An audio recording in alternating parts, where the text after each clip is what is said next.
What's going on, everybody? It's your boy C-Zar, and we are talking about Bitcoin today. We're going to go over what I think is going to happen in the short term, what we have to look forward to for the months to come, and then, of course, we will talk about the cycle high predictions. Okay. Counter to what a lot of people are saying, I actually do assume that this bull cycle will provide prices that are in the multi-hundreds of thousands of dollars. I'm going to turn up my volume here a little bit. I can see that it's down. Let's see. Get it there. Get it there. Is that? I hope that's not too loud. I think that's fine right there. It's looking a little bit too loud. I never mess with the volume mid-video here, but that looks fine. Okay, there we go. All right, cool. Okay, so looking at Bitcoin here on the weekly. We've been overbought for a while, guys. We've been overbought for quite a while, and I actually want to measure this here. This is something we haven't gone over since this last time that we were overbought. But if we look at for how long we've been overbought, we weren't overbought that week. We were overbought this week, however. As of now, we've been overbought for 9 weeks in a row. 9 weeks, okay? The longest that we've ever seen Bitcoin been overbought was 18 weeks, if I remember correctly. And I'm probably going to have to use a different chart, yeah. Let's go through and do this, okay. It's right here. So we weren't overbought this week, but the next week we were, and then we got out of the overbought zone on the 18th week. Technically, it was 18 weeks. I know it says 17 here, but it doesn't count the first week, right? Because when you go from 1 week to the next week, that's 1 week's in distance, if that makes sense. So this, if we look at this for what it's worth, actually I'm not gonna pull that up right now.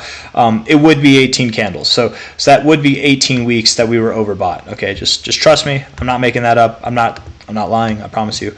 18 weeks that we were overbought. The next time was here that we were overbought, and you can see this whole time we weren't moving up for 18 weeks. It was just the longest, literally, but by like absolute definition of being in the overbought zone, that we were in the overbought zone before breaking out of it, which here was on the 18th week that we broke out of it. So here, the 17th week, we were in it, which again would actually make it 18 weeks because it doesn't include the first one. And I'll show you what I mean. Bring it all the way back to the first one. It says 0 bars, but that was your first week. So however you want to count it, whether it's actually 17 weeks or 18 weeks, I would say, because if you actually looked at the price action, there is, that is a candle right there. You're in the overbought zone this week, so that'd be all the way up to 18 weeks. You're in the overbought zone, right?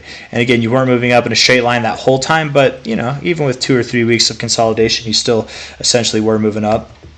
Back here, 18 weeks here, you weren't moving up that whole time. Well, actually, you were essentially. I guess you were consolidating for a little bit. Okay, the first like 4 or 5 weeks you're consolidating, but you actually did move up like the whole time. So, but other than that, guys, we've never seen we've never seen longer than 18 weeks in the overbought zone for the RSI, and on average, it's something like, I think it's like 9 weeks, maybe. What was it last time? What did we do? Let's see. Maybe it's 11 weeks. Maybe it was like kind of the average, the long 11 weeks. Let's see. I'll count it here. Yeah, I think it was 11 weeks was like the average, actually. And then the kind of key focus on those 2 points that were like at 18 weeks of being in the overbought zone here, that was near the cycle top for the last cycle, right? That first kind of peak out of these 2 peaks we had, that was coming out of this 18 weeks. It was after the halving, right? Same thing back here where we go to this 18-week period. The halving itself was in November, late November of 2012, right? So we got overbought after the halving, and it wasn't actually near the all-time high, but it was a little bit later in the cycle than we are now, right? If we think about it, actually. Not by much, but it was a little bit later in the cycle, and we hadn't been overbought beforehand, if that makes any sense. We're now, as of right now, we've been overbought for about 9 weeks, right? I guess this would be our 10th week, but 9 weeks as far as like the counter goes. Yeah. So what I'm trying to get at, all that to say, all that confusing nonsense to get to this point, is to say I wouldn't expect that we would have more than 2 weeks of growth left in us. Okay, I wouldn't expect that. If we do, then we might be seeing 18 weeks of growth, which would then put us out. I mean, that would put us out into essentially June, the beginning week of June, that Bitcoin would be growing. Because we've seen it, even with these like little phases of consolidation, it essentially just continues to grow, right? And this to me, what we've been in the overbought zone since here, this just doesn't seem to be the same as this move here, as this move was back here, right? It's not the same. Different cycles, of course, they're going to be different. But what I'm trying to say is I don't think we're going to just move straight up into June, because beyond this whole RSI being in the overbought zone for an extended amount of time limit, that theory that I'm kind of adding on there, if we look at every single halving date that we've had, and I guess we can actually go and do that now, which has only been 3 so far. We're coming up on our 4th. November, end of November here, was November 28th, 2012, which would have been this week here. That was the halving right there, the very first halving for Bitcoin that we ever had. And what did Bitcoin do for the next like 3, 4, 5 weeks afterwards? 1, 2, 3, 4, 5, 6 weeks even. We essentially just moved sideways, right? We were very boring for about a month and a half, okay? Very boring, and then things started to get exciting after the halving, right? After the halving, about a month and a half, and then that's when everything's got exciting. The next halving was in 2016. It was in July. It was July 9th, I believe, of 2016. We were exciting before the halving, but then coming into the halving going down, and that the halving was on this week here. You can see we were actually pretty boring for 2 weeks and then went down, but essentially after the halving, it was like 1, 2, 3, 4 weeks we actually found our low after the halving, and then 5, 6, 7, 8, 9, 10, 11, 12, 13, 14, 15, 16, 17, 18, 19, 20, 21, 22, 23 weeks before we broke out from the previous high. So that was a lot longer, right? I didn't need to count all that, but I guess I did. We weren't moving down that whole 23 weeks. We did move up even. You know, we had a sizable, I mean, in that time from low to high, it's probably a decent gain. 68% overall. But again, that was 68% from low to high just to get basically back to where we were before the halving, where we topped off there. So again, relatively boring. Even in the moving up, it was relatively boring. It wasn't like this move here, or you know, like how we see what we see whenever we see these long phases in the overbought zone later on in the cycle. So that's what I'm trying to get at here, is that yes, we've been overbought now for we're on our 10th week right now, actually leaving it up to be about like one more week, one to like 1.5 weeks left of being in this overbought zone before we start to like really turn down or consolidate to the downside more. I wouldn't expect that we'd be in this overbought zone for too much longer, is what I'm really trying to get at. You know, of course, we have seen that twice in Bitcoin's history before, but again, being around the halving, we tend to be boring, and with a slightly downward kind of tilt. Oh yeah, I didn't even go over the last halving, which was 2020. May of 2020. Was it May 11th or May 8th? I forget what it was. It was like one of these weeks here. I forget what date it was, but you can see here, not really down or up. We had a bit of a dump before the halving, but a little bit of a pump into it, but essentially just flash crash, flash recovery, V bottom out, and then we were moving sideways. I think it would have been this week, but maybe it was this week, so let's just say 1, 2, 3, 4, 5, 6, 7, 8, 9, 10 weeks of boring. And then on the 11th week, we actually started to move up. And even then, it was still pretty boring, but still, that would be essentially 2 months. So we've seen anything from 23 weeks to 10 weeks to 5 weeks, or was it 6 weeks, of just boring price action after the halving. And we're getting to that now. When is the Bitcoin halving? Countdown. Watcher Guru. I've never heard of Watcher Guru. 8 days and 14 hours. We are on, for me, it's the 10th of April right now, so that would be the 18th plus 14 hours would put us on the 19th. So the 19th of April, at least for me, is when we would see the halving, right? And I would assume that we start turning down probably before then, because 19 days from now would be 2 weeks. That would put us past 11 weeks, and we've never seen more than 11 weeks in this overbought zone, other than the 2 times we went to 18 weeks. So assuming that we'd go longer than 11 weeks, to me, would say that we're assuming that we are on this nonstop kind of trajectory up. And this, again, this overall structure where we are in the market cycle, it doesn't feel right to say that we are in the same phases as we see later in the cycle after the halving. Again, another note, both of those times where we went 18 weeks in the RSI and the overbought zone for 18 weeks in a row, that was post-halving. Okay, we are still technically very close, but we are still pre-halving. Okay. Could it be a hybrid where we start it before the halving and then after the halving we continue it? I mean, maybe. I don't know. We're at new all-time highs before the halving. We've never seen this stuff before. If I say halving again, you better drink some water yourself. You know you need it. But enough of all the long-term stuff. Let's get into the short-term stuff. Did I pause the music? I did. Let's get into the short-term stuff. Tell you where I think the price is going to go over the potential next essentially like month and a half to 3 months time, maybe more months time, what we're going to do, and then when and where I could see Bitcoin going after we start to break out again. So looking at it here, we probably need the daily. Looking at the daily here, it is a very resilient RSI. You've been showing strength for a very long time. Even when you showed weakness below the 50 here, you weren't weak, man. You couldn't even get oversold. No problem being overbought. You got a big problem being oversold. You didn't even actually touch your oversold zone. It's a very, very bullish RSI. Rejecting the 60 3 times in a row is not a good look. And I was very hopeful, you guys. I was actually anticipating. I made a video. I was pretty proud of that video. Less proud of it now, but pretty proud of the video that I made saying that Bitcoin could be making a run up to 100K by the time of the halving, if not shortly after it.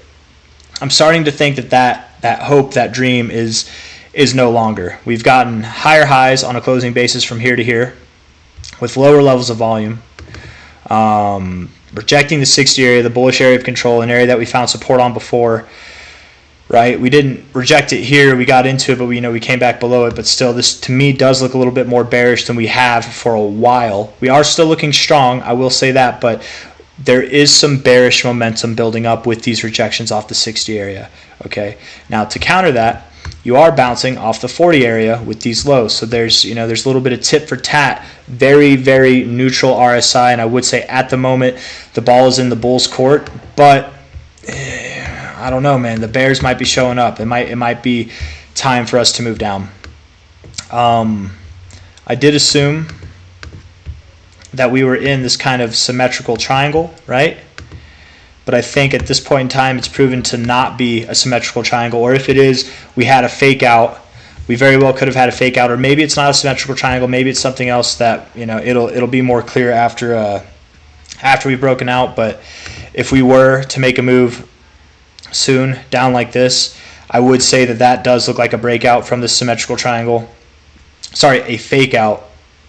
And in which case, if we were to get a fake out, no wonder we would drop. We'd probably drop ass and see some kind of fast move down. And then as Bitcoin does after moving up so tremendously, as it moves down in a bear market, it likes to kind of wiggle and waggle its way down. It doesn't like to just drop super fast. So there are times where it does that. I would welcome, and again, I think initially we will see a quick drop, but I think wherever the low is, which it could be at 59K, 60K, it could be all the way down at 50K. Who knows where the low is? I wouldn't assume that we just dump all the way down there, but let's say it was here. I would assume that we would take our sweet time to get down there. I mean, it probably wouldn't look like that. It would probably look more like, I don't know. Who knows what it's going to look like, really. But I would say that it'll be irrefutable that we are going lower once we break below this kind of trend line here.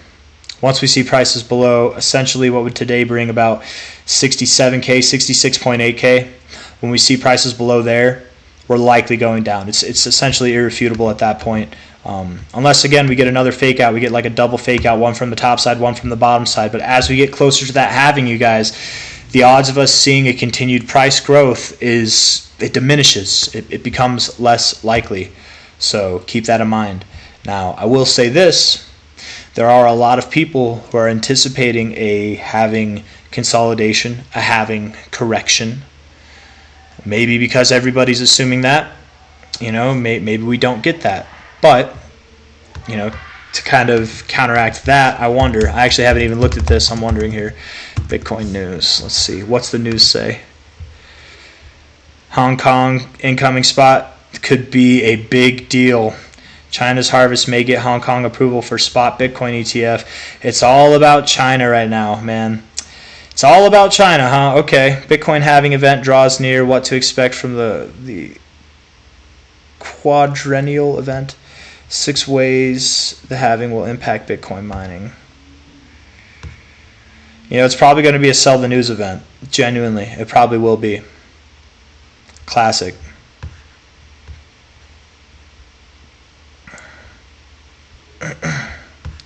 Pushes rate cut expectations to September. Yeah, hey, that could make sense, man.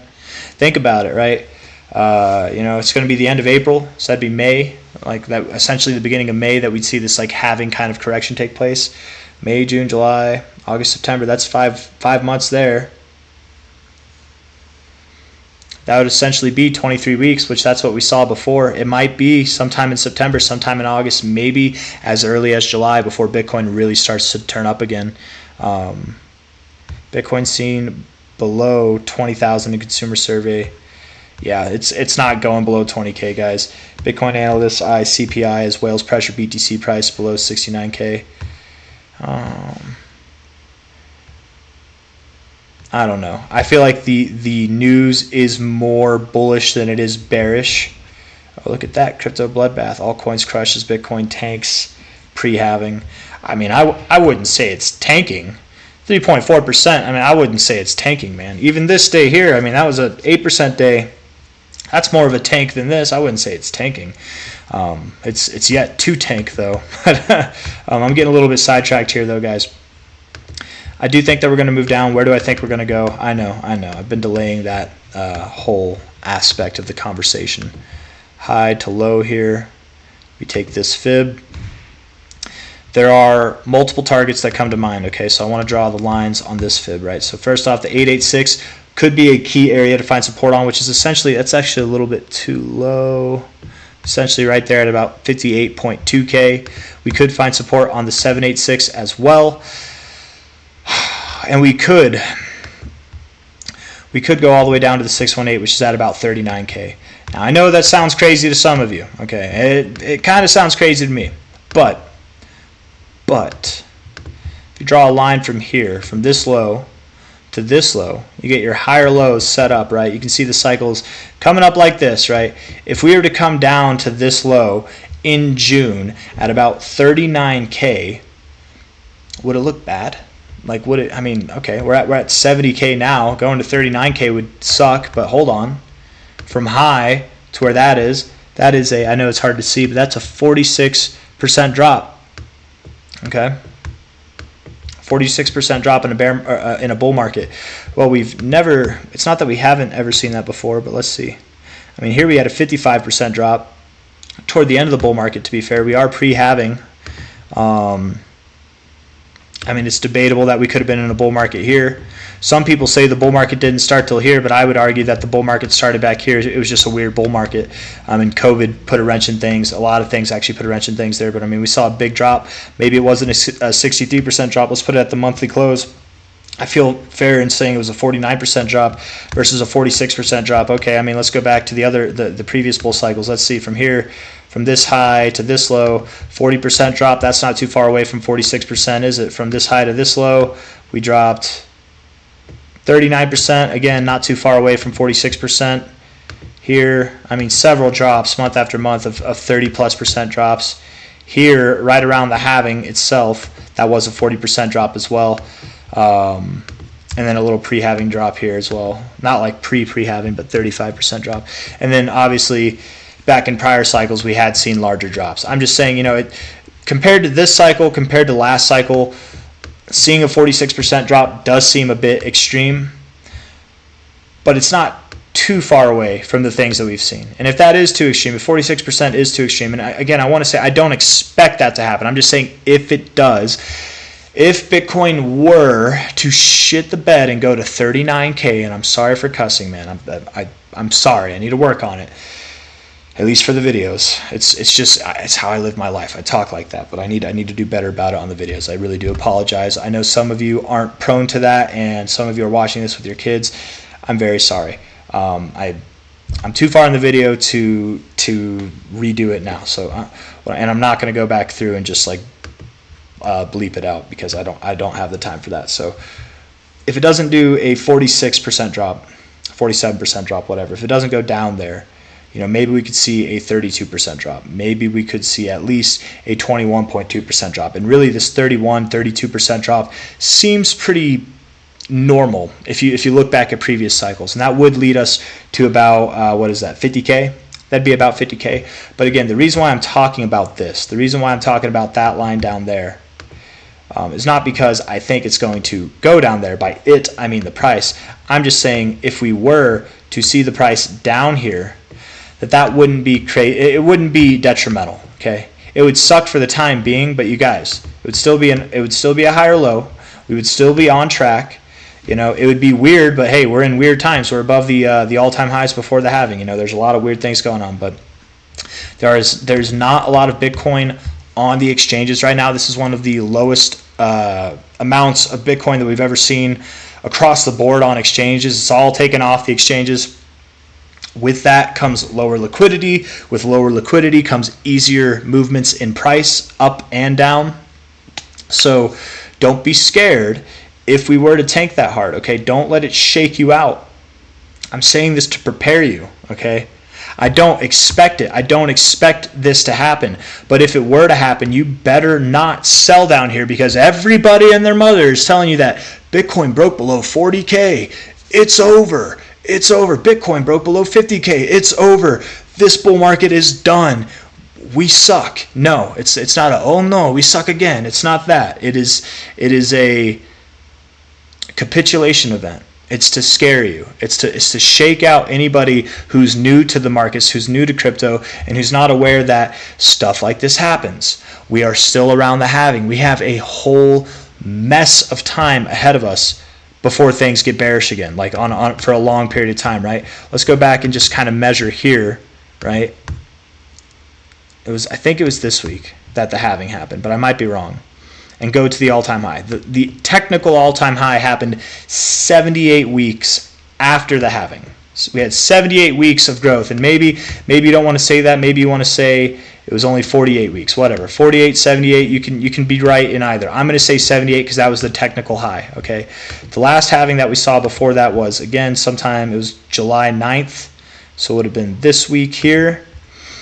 We went down afterwards. We dropped a little bit, but then inevitably we continued to grow for 75 weeks. Again, saying, 78 weeks, 75 weeks. I don't know. It seems pretty similar to me.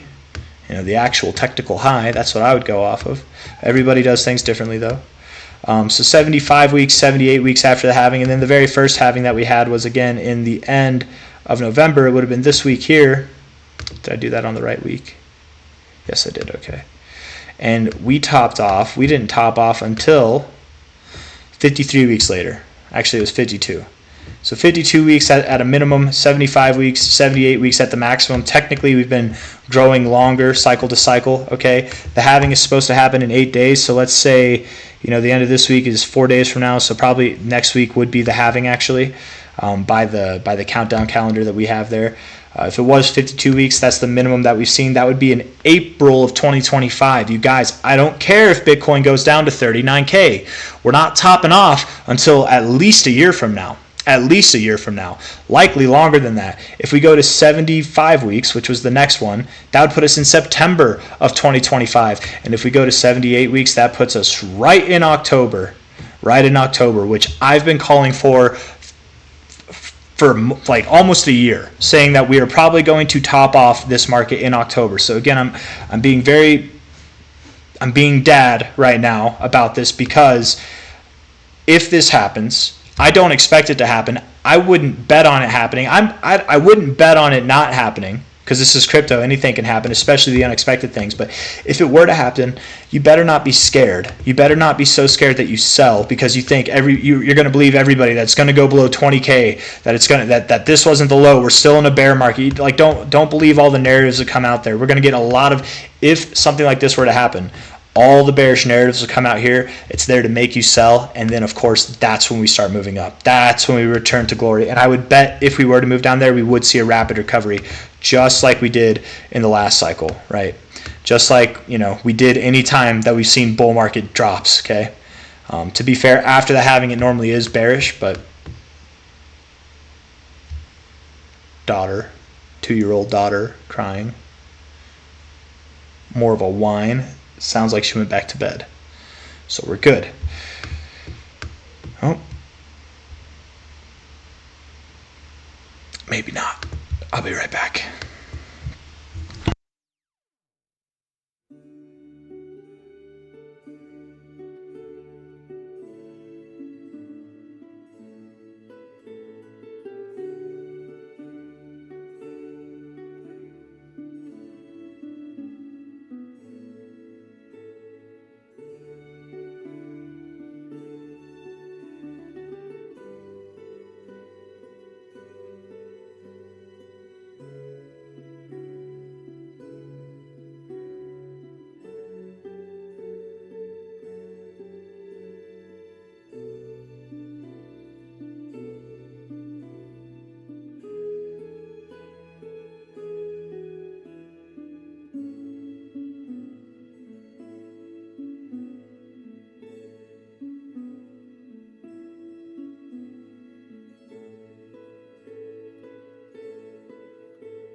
Alrighty, everybody, I'm back. Sorry, that took a second.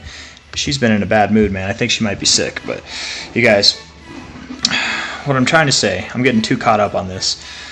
What I'm trying to say is I don't expect this to happen. Just don't be caught off guard if it does. Don't let it psych you out. Don't let the narratives scare you that the bull market's over. These statistics, the odds are in our favor. Where we are in the cycle, it's all in our favor. So I don't care if we drop 40s. I don't care if we drop 50% from here. Well, maybe from here, from the high. We're probably fine. We're probably fine.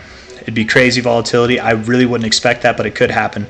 But again, to kind of reiterate where I genuinely do think the price is going to go, I'd probably expect anywhere from about 58K to 50K are the more likely targets, okay? And that's based off of this fib here. If that fib does prove to be inaccurate and we were to use this fib, oh, did I pause the music? I did not pause the music. Maybe we see 51K at the 236. I wouldn't think that we see the 382. That is a pretty common thing, a maneuver to make is the 382 retracement, but you can see here from this high to this low, we didn't even hit the 236. So, let alone the 382. From that low to this high, we didn't even hit the 382. So, maybe we could see the 382. That's all the way down at 40K. And again, I've illustrated as to how that is possible, and we would still be fine. And if that were to happen, to not let it shake you out of the markets.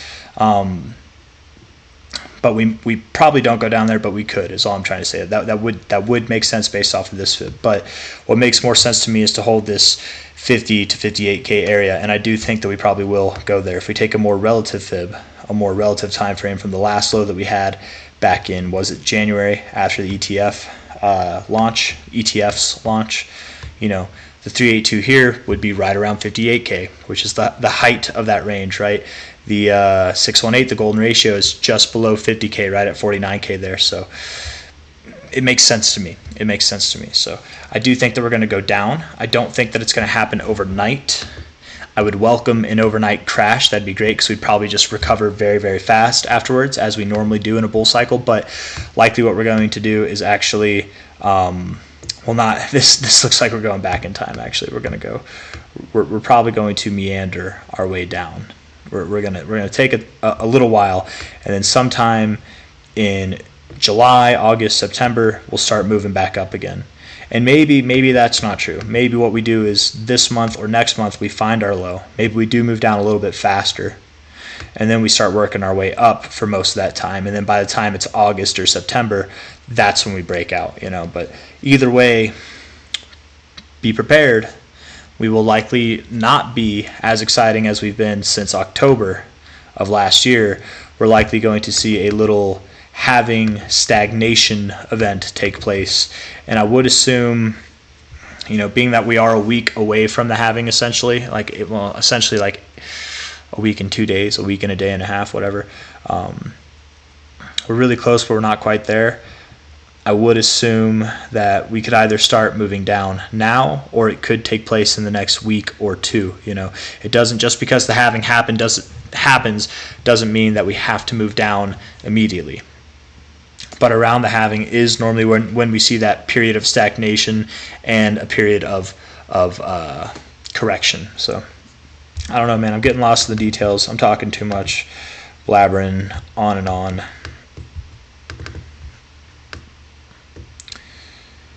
The 4 hours rejecting the 60 as well. As of now, well, I say that, but we don't have confirmation until this 4 hour closes. So we still have 3 hours and 30 minutes to go. That is a good bit of time there. To be fair, he did bounce off the 40. Maybe we do move up from here. I'm not hopeful that it's going to be to new highs, at least relatively speaking, right? We are right at the golden ratio area. It wouldn't be crazy to pull back down. So I don't know, man. What to look for to signal that we are, in fact, moving lower. From this low to high, I would say we get below 67.5K. If we get below there, if we close below there on a 4 hour period, on a daily period, and especially on a weekly period, but I think a daily would be enough. We get below 67.5K. that would indicate to me that we're moving down to 62K, 61K, 60K, and lower. You guys know where the targets are. The target range as of right now is 58K to 50K. And it probably won't happen overnight. It'll probably happen over the coming weeks, over the coming month and a half or so. And then we'll probably, just because we find our low does not mean that we are done. We probably have, from here until we're done consolidating, we probably have a month and a half, at least a month to probably around 3 months, or maybe even longer than that. So be prepared for that. That's all I got to say before I keep repeating the same stuff. I hope that all makes sense. And if it doesn't, I got a problem, man, because I can only make sense to myself, apparently. But take care. Have a good day.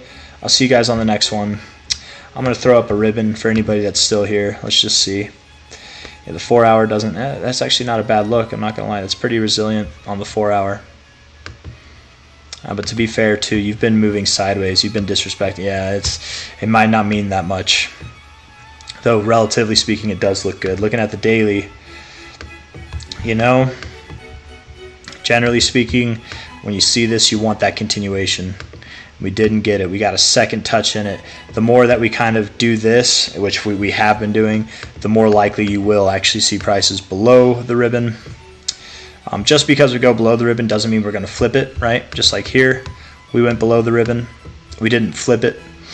We contracted the band and then we expanded afterwards. But you can see that the relative low of this consolidation phase was below the ribbon. I would assume the same thing is going to happen here. You know what? While we're here, I hope the music isn't too loud. I hope it's not distracting, but it's a little bit of a curious kind of idea. If we take like right around the ribbon, from the ribbon, the red line, I'm going to take the magnet off. From where the red line was to where the low was, we were about 7.5% away from there. It's not really the same here. You got your like first kind of bounce. Are we on log? Oh, we're not on log. That might help. From where the low point was there to there, it's like 2%, not even 2%. Around 2%. Yeah, it might not be that helpful. I don't know. Trying to see if anything makes sense, but not really. This low to there, 12%, yeah. I don't know.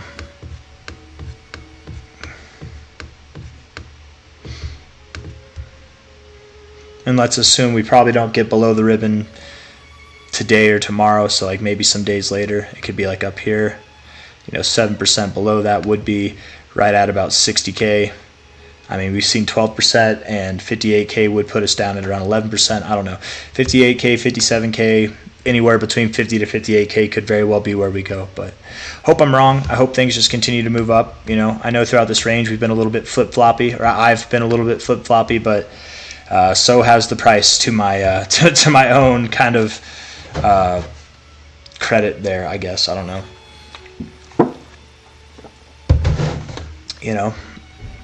We make decisions in these consolidation phases and hope for the best. There was a large point of time here where I was more bullish than I was bearish, but there's a little bit of time here where I was bearish. We're getting back to that bearish time now, so I think we're going to go lower. I was really hopeful, man. I was very excited that we were going to see that 100K move, but sometimes the non-expected, what should I say? Sometimes things that are out of the norm, at least as far as fibs go, they kind of happen, right? From this high, all-time high, the previous all-time high to the cycle low. Seeing this break out above the 886 like that, we've definitely broken out above it. Volume and everything suggests it. The 1272 would be the next likely target, but we're just not doing that now. And back testing the 886 and then going up there, back testing the 786 and then going up there. Very normal things to do. So, and again, just because we find our lows there doesn't mean that we're going to move up immediately. I know I've drawn it like that, but that's not what I expect. Being that we're around the halving, you guys already know what I'm expecting. Consolidation for a while, boring price action for a while. And before I keep repeating the same stuff, I'm just going to end it there. So if you like the video, hit that like button, subscribe if you want to see more. Thank you all for coming. I'll see you on the next one. Peace out. Bye-bye. Adios.